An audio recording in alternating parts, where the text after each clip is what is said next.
Hi everyone, welcome to Eco-Friendly Cosplay. Thank you for coming out on this beautiful Friday of WonderCon 2026. I got the year right. Good. Hi.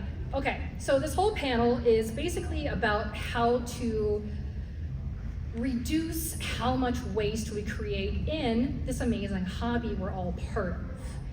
Now, I'm going to show some numbers and some facts. I do have sources, but first, I want to introduce my amazing team. Okay, I'm going to start on the very end. We have a special guest joining us. This is Dr. Charles. Go ahead and introduce yourself and tell us who you are and where they can find you. Sure. Again, so Dr. Charles or David Charles for this conference, since I'm not working in this capacity, or in that capacity. I'm a neuropsychologist based in the Chicagoland area, and a fellow nerd. So oftentimes have and continue to encourage the clients that I work with to find community, to find creative outlets as part of their recovery process, whether it be from a brain injury, whether it be from depression, whether it be finding, I work a lot with the autistic community. So any ADHD brethren out there, by any chance, you don't have to self-disclose, but this is huge to me. So I talk about this stuff all the time, and it's really nice to be able to talk about, we're talking about doing this in an eco-friendly way, but also I think in a more accessible way. So happy to be part of this panel.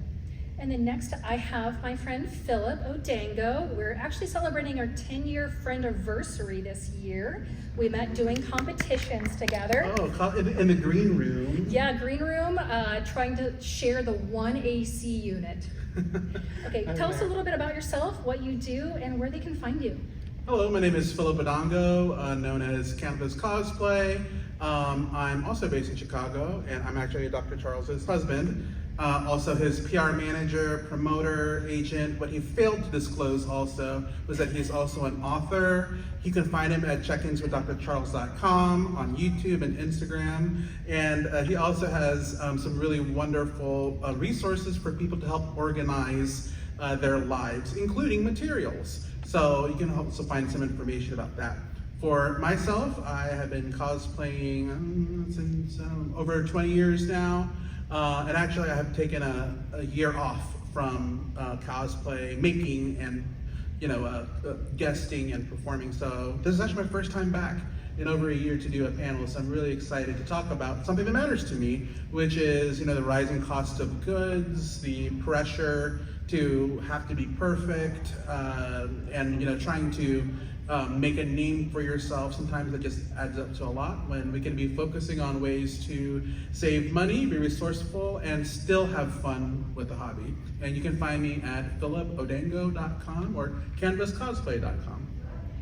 Okay, hi, I'm Rachael Sanderson. I go by LuckyGrim. I own LuckyGrim Creative, a production company that creates costumes for archive and films and feature-length films, and we only employ cosplayers. We are a queer-only company. Okay, so my background is I have a master's in historic costuming from Harvard University. With my anthropology undergrad from Western Kentucky University, I work all over LA within the studio systems, and I somehow, in my mid-40s, became a working actor this year. It's kind of wild. I've been a cosplayer since the early 80s. Please don't do the math. My mom is a cosplayer, my dad's a cosplayer. It's a family affair. I've been a competitor for a long time. I love competitive cosplay. I've been a judge for World Cosplay Summit prelims here in the US. I have over 20 Best in Show wins. I have 2 national titles.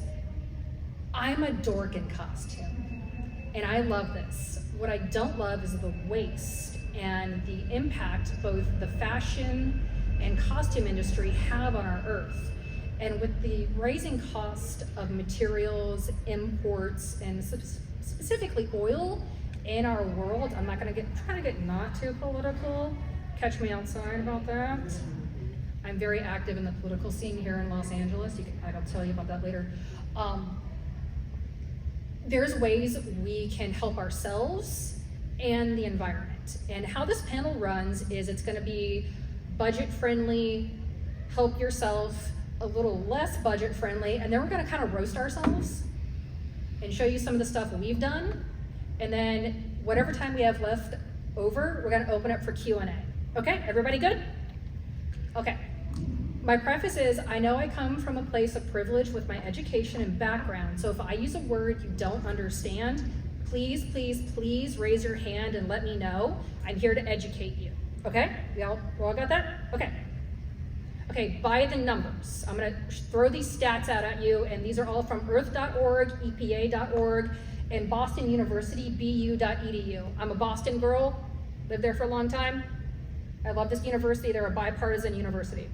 92 million tons of textile waste annually is thrown out.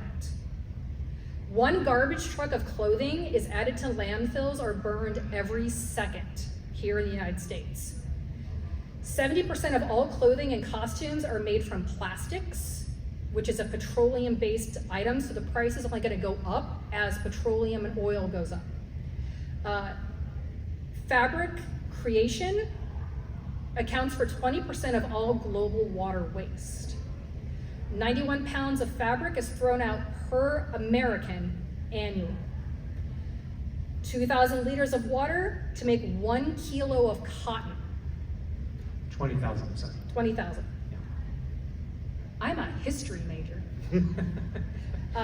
2.8 times more likely to have landfills in BIPOC residential zones, and this increases poverty and risks of systemic health issues. And that's why I'm doing this panel. Okay. Yeah. The more you know. Knowledge is the best weapon you'll ever have in your life. Okay. Budget-friendly things. Reuse old projects.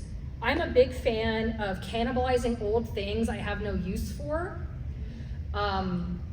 I did Fate Grand Order's Alter Saber. My cape is my old Sailor Moon Nehelinia dress I just cut up and used. I love using old pieces because they're already there, and like, I'm not gonna wear it again. I saw the craftsmanship. I'm not gonna put that back on. Phil, have you ever used a costume again? Oh, absolutely, especially things like, people say like, oh yeah, these are pretty affordable, but I love a good seam ripper. And let me tell you, that's my best friend. When people ask, what's your favorite tool? It's a seam ripper, because, reusing zippers, clasp, fasteners, things like that, I think are always, great to just always have on hand. And so, yeah, absolutely, being able to reuse those hardware.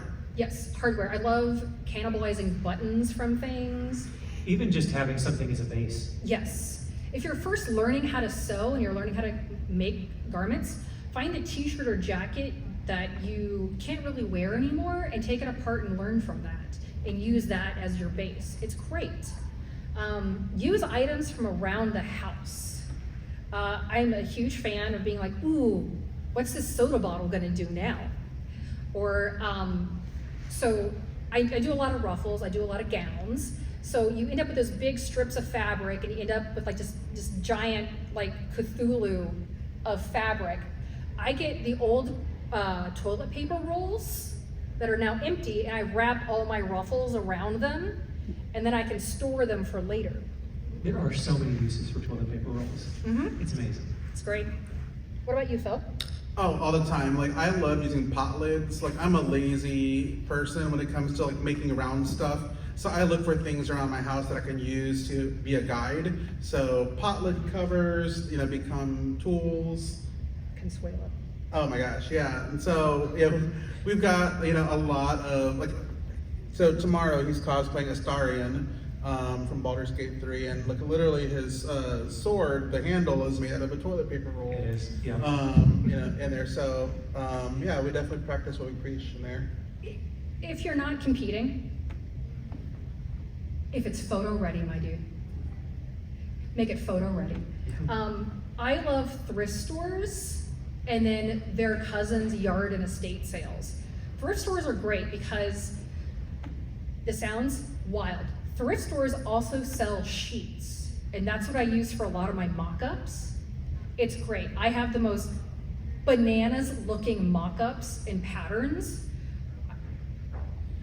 So I got these Pokemon sheets.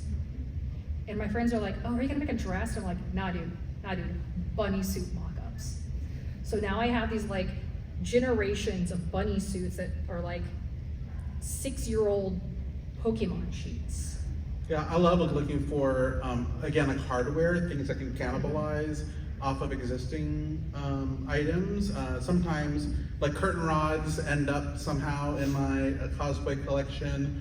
And sometimes you'll find interesting uses for old cupcake tins. Like whenever I'm painting, like, oh yeah, this is a really great, way to like separate paint. So definitely have a healthy collection of different vessels to put things in while crafting.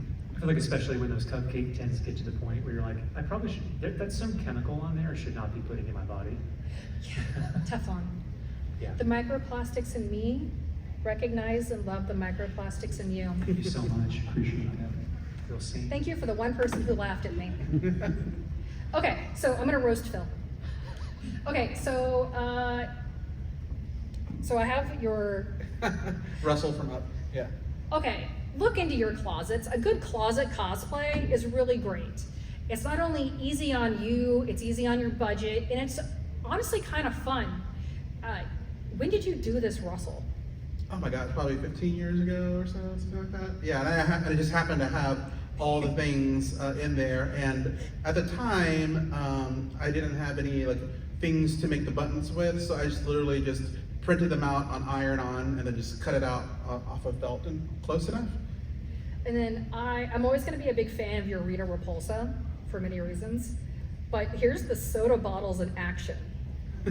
You will see, I think in this presentation, many forms of the bucket Yeah. being used. So I learned over time that, your head should probably breathe. And eventually over time I learned that, like, yeah, don't pass out, poke holes in it. So this was an example of just building structure off of things that were either gonna be disposed of anyway, or like, hey, Easter just passed, there's a bucket sale happening. So yeah, this is an example of just being resourceful and timing. When I was doing a lot of head casts, because in a previous life I did a lot of special effects makeup, so I was making a lot of head casts, and that takes up a lot of materials to like do the expanding foam. So we would take whatever bottle we were drinking out of and just toss it in the mold and then put more foam in. It's the same thing, it's fine. And also I don't have to go to the garbage. Yeah, you can be the garbage. Yeah, I know what I am. But I also feel like on that note, this is a little bit of a hot take, but a lot of cosplay has, thank you so much, gone to, I feel like in the social media world, like everything's 3D printed and so clean and so this and that. And I'm a big fan of a sloppy cosplay, meaning like, again, as long as you're not competing and you just want to live that character, to me there's something very freeing about like, let me just try this thing and see if this works. And again, that doesn't have to be the case for everybody. I'm not saying, that, but that's part of what I enjoy is how can I get away with this? That is gonna be me tomorrow. Like, let's see if I can do this. Okay, here's me. Let's go from the very end. So I was actually hired by Borderlands, the game, to be this character. I was the official Mose. I didn't make any of that clothing. That is all from Value Valley in North Hollywood. I basically collected it all for $12.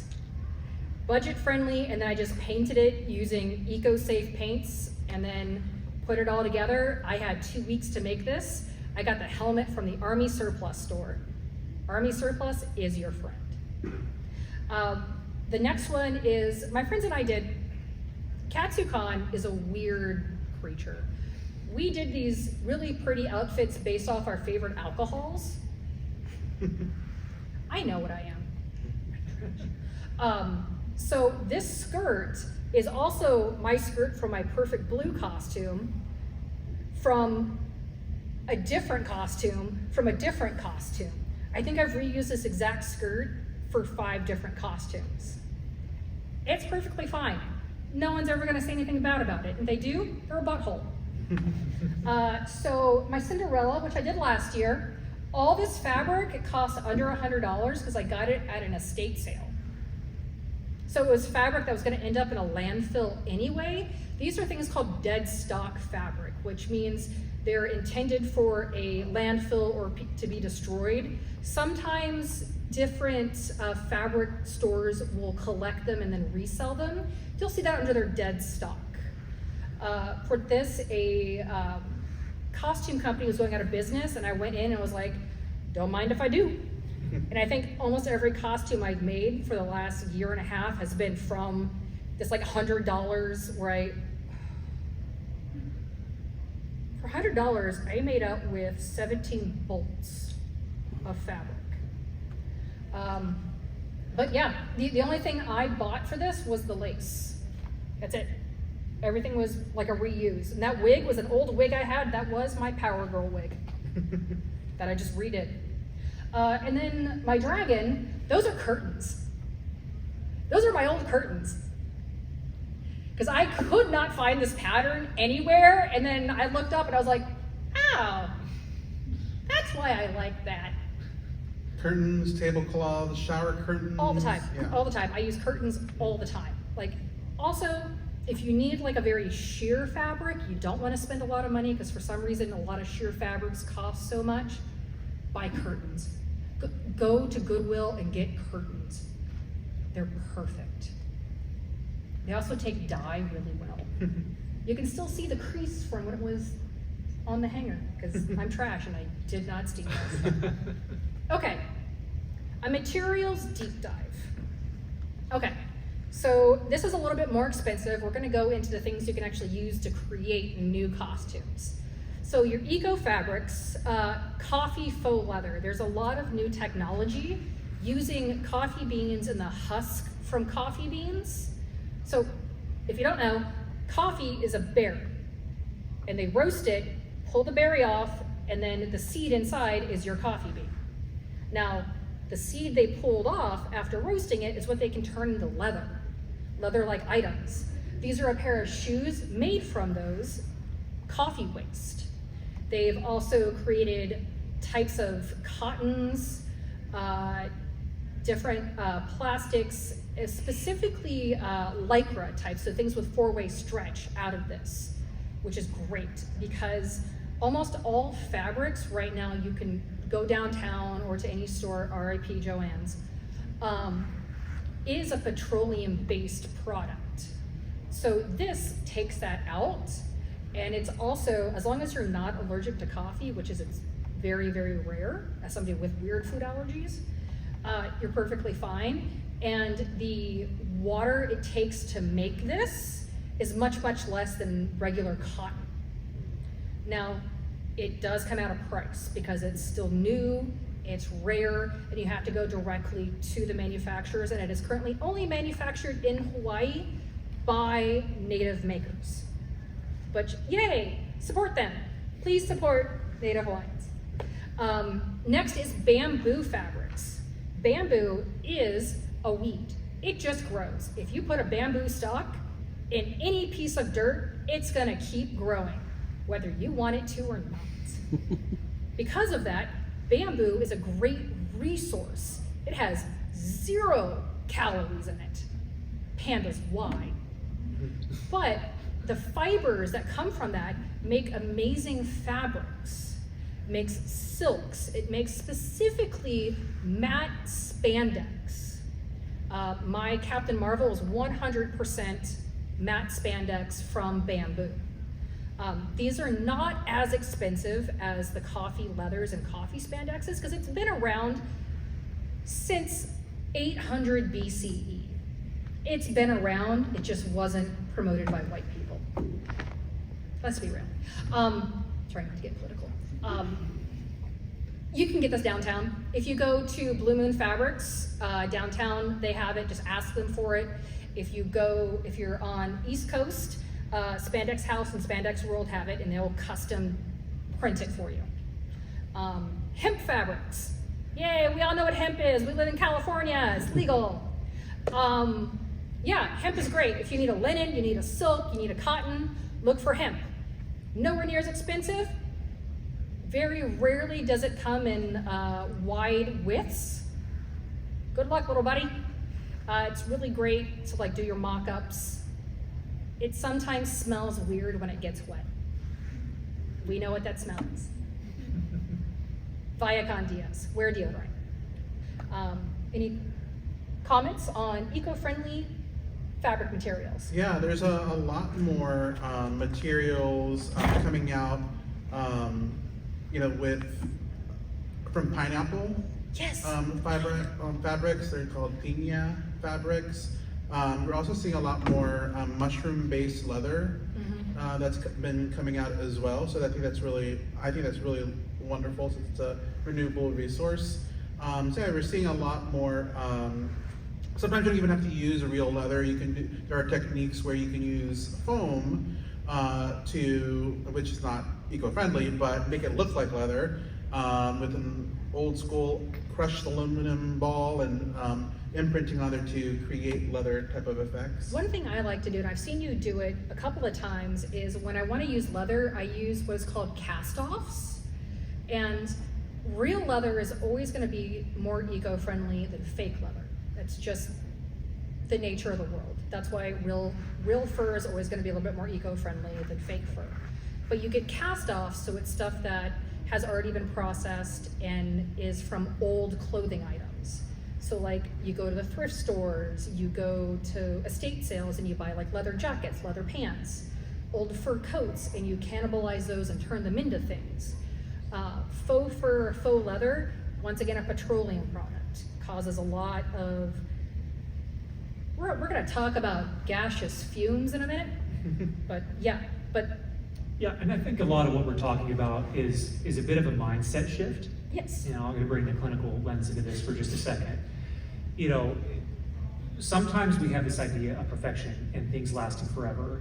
And I think part of what we're talking about is sort of realizing that mindset is what can contribute to this waste in landfills. So really owning within myself, for instance, that like, I'm not going to wear this costume again, not really, you know, maybe one more time. And then it needs to then enter into its next life stage. That's the mindset shift we're kind of asking you guys to enter with us. And as you do that, that's also going to help you to plan this out a little bit more. So this does take a little bit more intentionality and thought and things like that going into it. But hopefully, as we continue to kind of discuss this, it'll sort of help you realize like, oh, the juice will be worth the squeeze. Okay. The one thing I want to add on here is that I'm in this era where I'm older now as a cosplayer, and so which means that I can be a little bit more experimental. So I am brainstorming right now a very experimental, somewhat eco-friendly cosplay. I don't know where I'm gonna wear it because it's gonna be so hot. Anyone here familiar with The Last of Us? All right, so you guys know the bloater, character? I intend.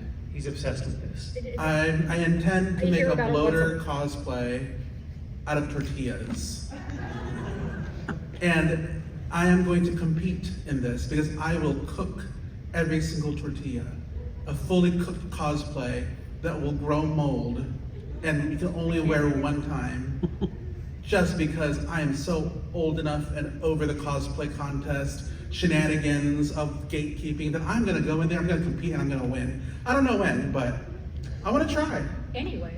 So Moving on to eco-materials. We all love a good 3D print. It's so bad. It's the fumes, everything. I say as somebody who 3D prints way too much in this world. Okay, so if you are gonna do a filament 3D print, so it's an FDM filament, highly look into biodegradable material. So this is a specific one from Anycubic. It's their silk PLA filament. It's made from food waste. So say McDonald's had extra food waste, goes to this factory and they make PLA filament out of it. The only problem is your room might smell like French fries. Or tortillas. I'm gonna kill you. It's great. It's the same price as regular filament. It's no skin off my nose. It's great. There are other filaments that you can look, and they will specifically say if they are recycled plastic waste. So you're not creating any new plastic, you're just reusing what's already been out there. So it's a little bit less heavy on your conscience.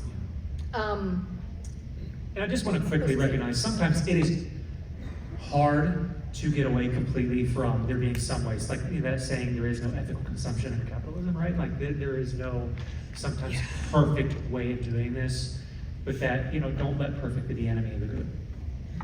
And then wood. Somehow, in all the technology of cosplay, we forgot wood existed. I still make swords out of wood. Get 2 old fence posts, sand them down, you got a sword. Like, did we just forget wood existed at Home Depot? We all go to Home Depot, we're cosplayers. There's wood outside. I know. It's called a branch. Okay. I go first. So this is my Captain Marvel. This is all bamboo spandex. This all came from Spandex House in New York City, $8 a yard. I can't help my face, I'm so sorry. This was downtown Boston in August. It was so hot. Okay, so saber altar, that is 2 fence posts with a metal dowel I had just hanging in the house. And I've had that sword, it's still in my workroom for 14 years. Okay, so my Zelda, all of the hardware is a technique called lamination, where you take a 4-way stretch type of leather and you glue it to different shapes, and it creates like an armor piece. That's all coffee-based leather. Don't ask me how much it cost. I am not proud of myself. And then, so this is, brain fart, Dragon Age. And all of that is old leather I found in thrift stores that I then painted. And then all the hardware is made from recycled plastic PLA. Not that hard. Okay, so this is Phil's shenanigans. He did Rufio, and once again, you could still use wood. Please talk about this. Oh yeah, so these are those little tongue depressor things. So just some wood, some plastic, or some of that, what do you call it, modeling clay, to create like the bone pieces for Rufio's chest piece. Those little reed things popping out of his collar, those are just rolled up paper, just dipped in some paint. And yeah, that fur that we were just talking about, just re-stripped that from something else. So yeah, I just cobbled it together because that's what the Lost Boys did. And so It was so lightweight, wasn't it? it was very lightweight, but I also worked at DragonCon. That was a mistake because it was so hot, so hot. Has anybody been to DragonCon? It is Satan's butthole level of humid and hot. I wore a latex bodysuit one year. I know, I'm not smart.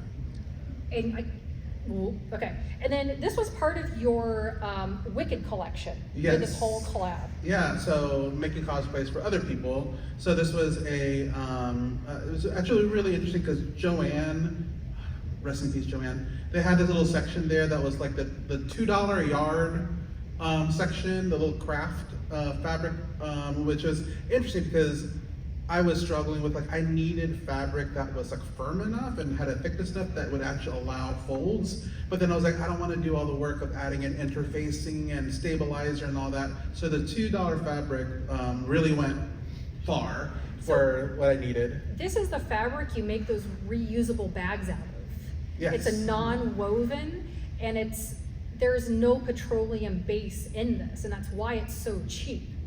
And you can still get this downtown, and then afterwards, you can just make reusable bags out of it. Yeah. Is there a name for that fabric? It was like Polypropylene. No, Oh, yeah. nope, that's not it. It was called poly something when it It's poly non-woven. Poly non-woven, and you can get it like downtown, like $1 right now. It's almost like a in between a canvas and duck cloth. Yeah. Like that's like the consistency of it. Yeah. Help yourself and the earth. I'm very proud of that scene. That's the back of this costume. I want to show it to everybody. Okay. These are do as I tell you, not as I actually do. Stay away from glues with fumes. I say as I am a frequent flyer of E6000. They make a new type of E6000 that is fumeless or has less fumes. Just open a window. Use a respirator. I try to avoid aerosol rattle cans because that is a lot of fumes out into the air. There is something called toxic bronchitis or chemical bronchitis, which is if you inhale too many of these off-gassing fumes, you can give yourself a chemical burn in your lungs and in your bronchial tubes. It's actually very, very, very common among crafters and industry makers. I say it from experience. It's not fun. Use a respirator, use face masks.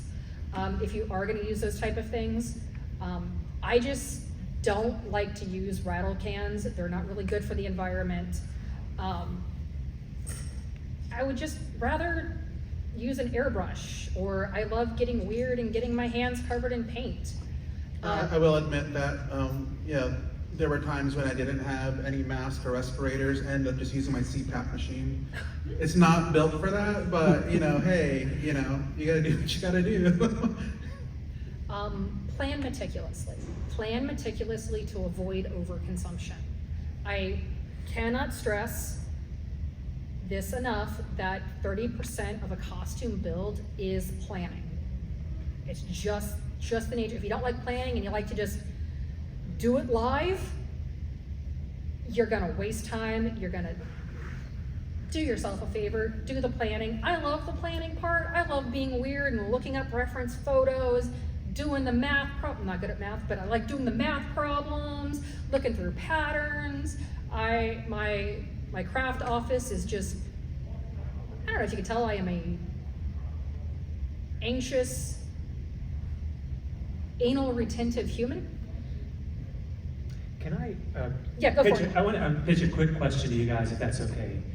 How many of you, after you've made a costume, have a hard time throwing away any excess materials or donating or thank you? I want you guys to just take a second and question, why? Why is that? Why is that? Because it's expensive and you don't throw it away. I'm not saying throw it away. If you've got a good amount, let's just take a second and think about this.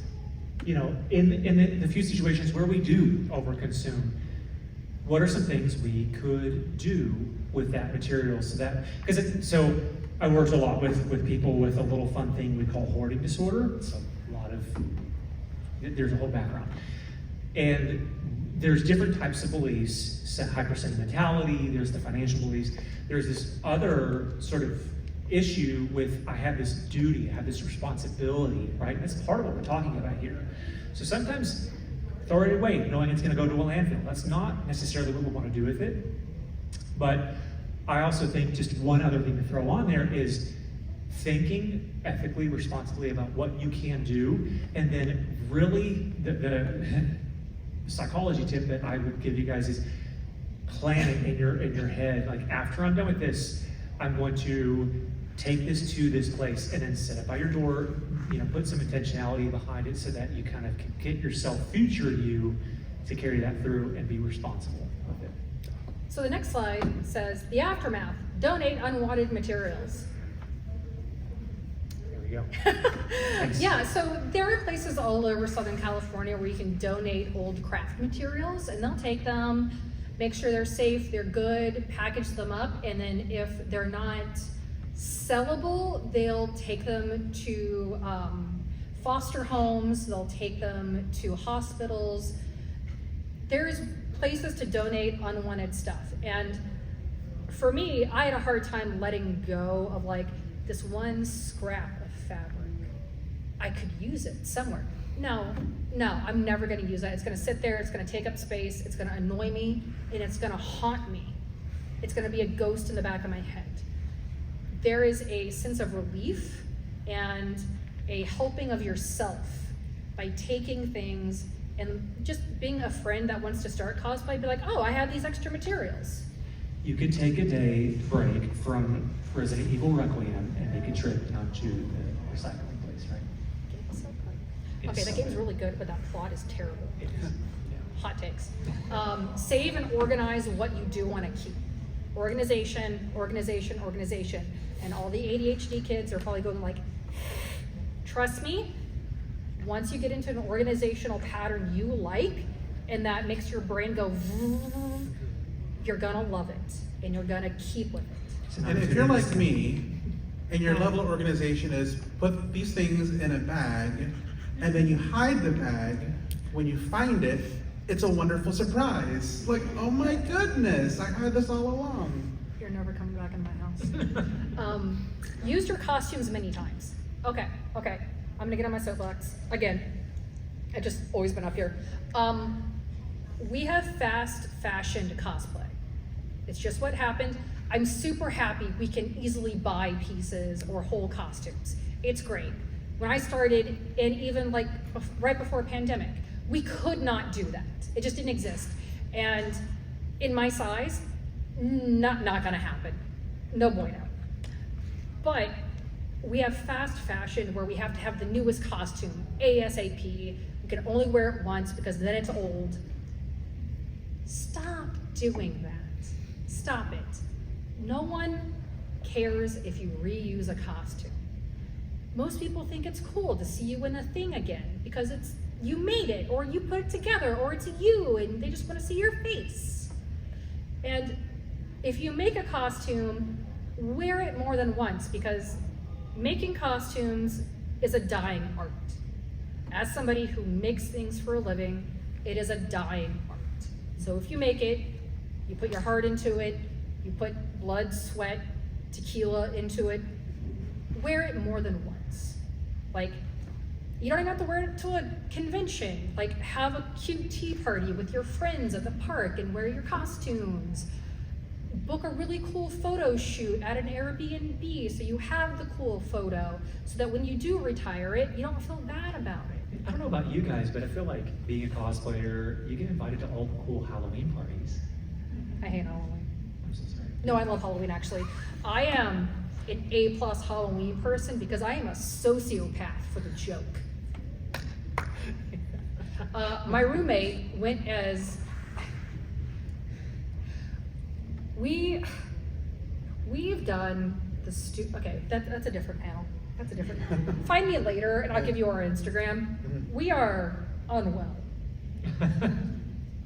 We did Bible Black. You're welcome.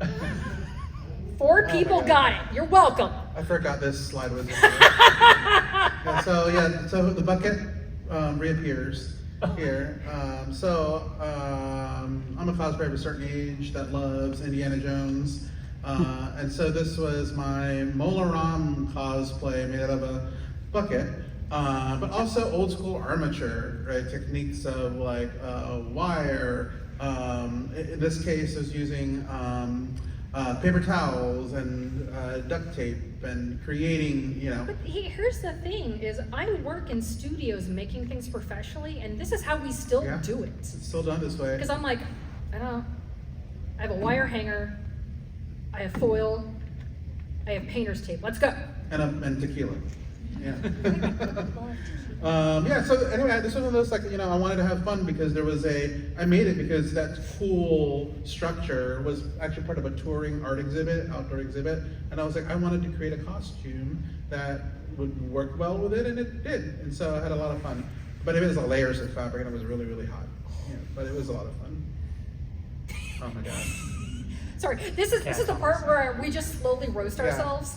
So, Ursula has taken on many variations, but my proudest crowning achievement in my Ursula variations was utilizing cat tunnels as the tentacles inside. So like, it was a whole shenanigan thing in CatSecon, but like imagine like 8-foot cat tunnels, but just all carabinered together on a belt. But what was interesting is that the way I modified it, it allowed me to create some really interesting aerodynamic spins with the tentacles on it, but that was a lot of work. But the wonderful thing about this, the whole thing was collapsible and all fit into one luggage. So that was something that I was very, very proud of. Like, Did you keep any of those for Squirrely Dan? yeah. So we have a cat named Squirrely Dan. But I end up reusing the crushed penne velvet like for various costumes as well. So repurposing. But cat tunnels were, oh my god, I should have reviewed this slide. I didn't. I mean, I'll admit. I did homework. Yeah, you did. Yeah, she did homework on here. So actually, this is where we first met. We first met This at New York is Comic when we Con. first met. Yeah, so we were both dying under like the upholstery that we were wearing. I was in a historically accurate Tudor gown. I had 17 layers of skirts, 2 different corsets. I had a full sew-in wig.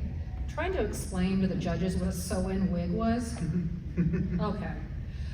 Plus hat and everything lit up. It was a lot. We had 1 AC vent in the bottom of the Javits Center. Okay, go ahead. So this was an era before 3D printing really kicked off, like really full This was time. 2016. Yeah, and so this was like 10 years ago. Yep. And so when I was making the Eye of Agamotto out for my Doctor Strange cosplay, I literally went through a KFC drive-through, and it had like the 2-piece and with let's be real, it was a 4-piece, and with a coleslaw and mashed potatoes. Is that where the buckets come from? Yeah, it was a bucket. But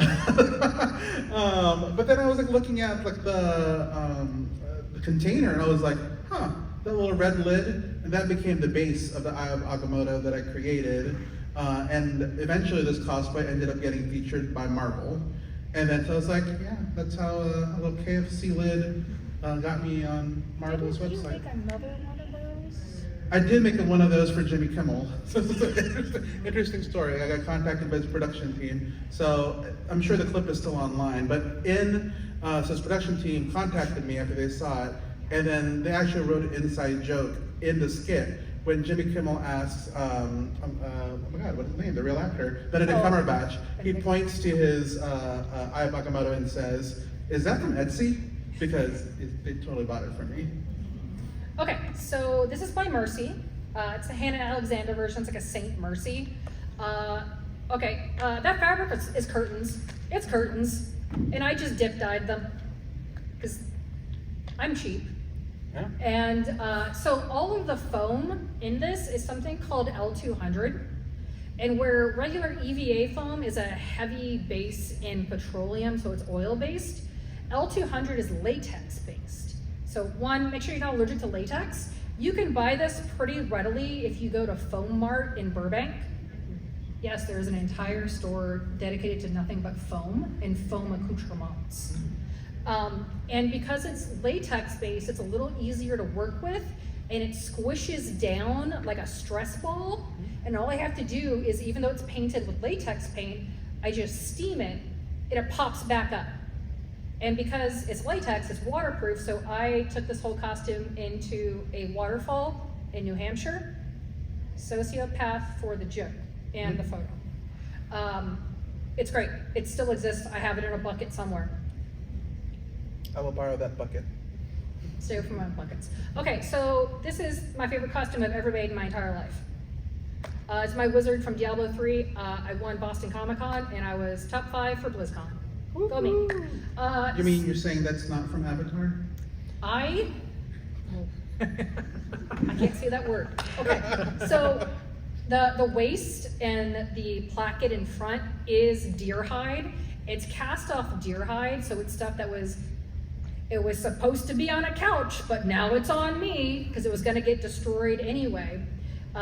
All the fabrics are dead stock, so it cost me $20 for all the fabrics, even though they're real silks.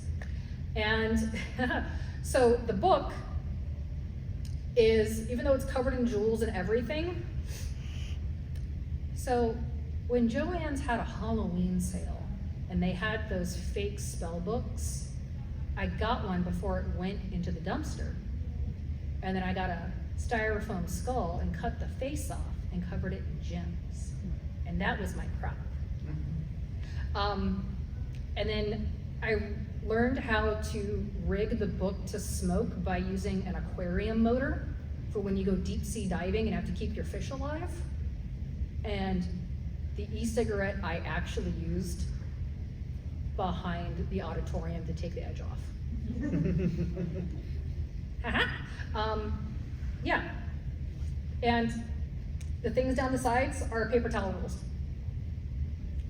I love it. Because I had to take this to London for an event, and my suitcase was very heavy.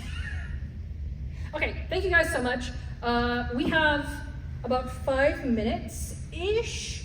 Does anybody have any questions? And if you do, there's a microphone because I can't hear for anything. So if you have a question, please go to the microphone. Please. Oh, sorry, I'm awkward. Wondering if you. Oh, I think she has to turn Here it comes off. Amy. Here comes Amy. Thank you. Wondering if you have any recommendations for eco-friendly wigs. Okay, so it's less, okay, so anything that's not human hair is plastic. It's a petroleum-based thing.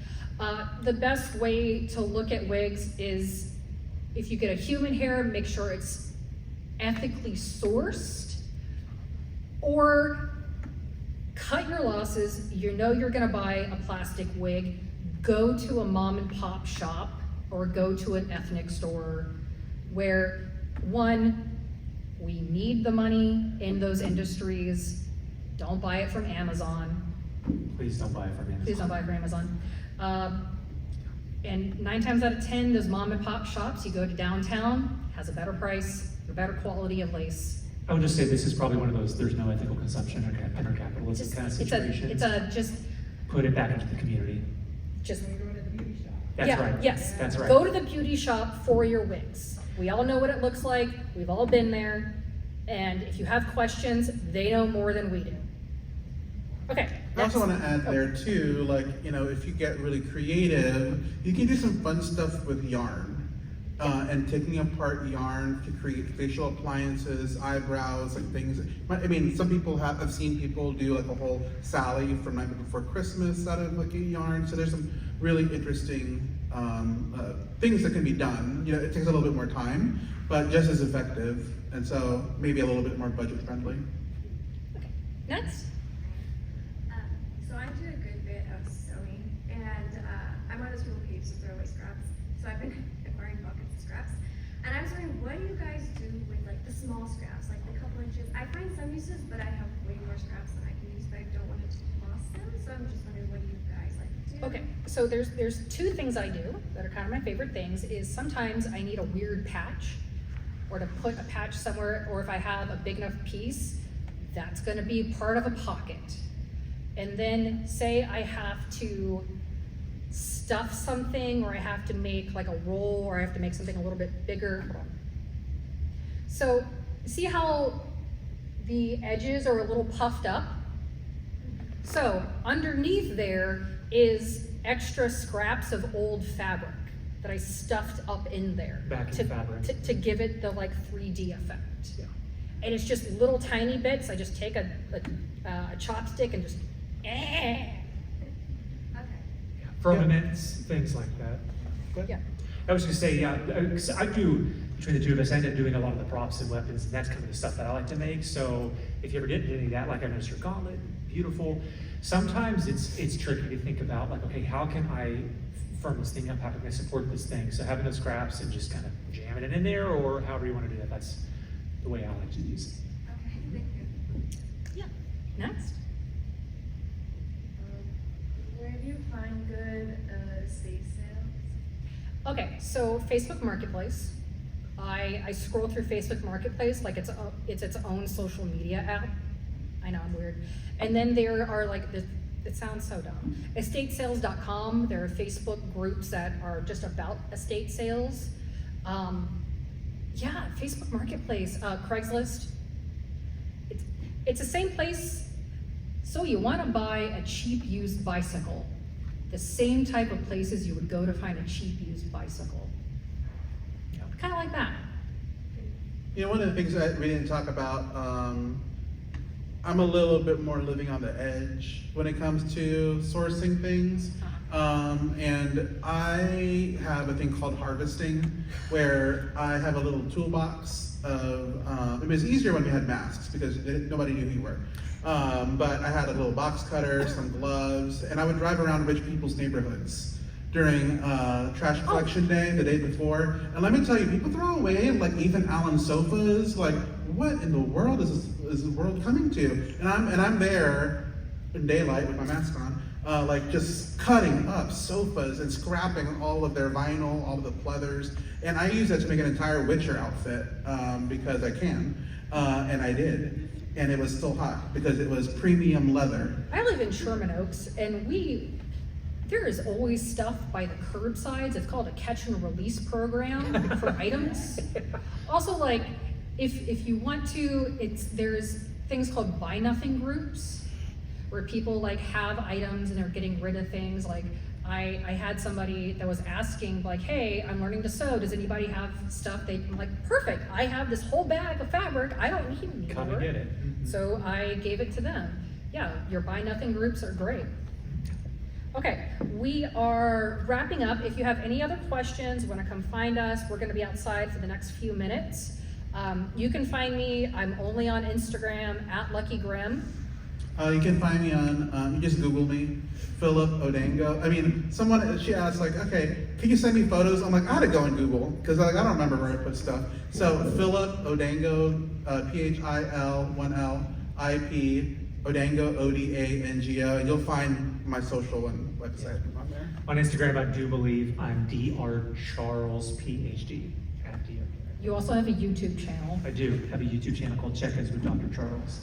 So if you want some nerdy mental health related content, here you go. All right, everybody, thank you so much for coming out. We'll see you guys hopefully next year. Thank you. Bye.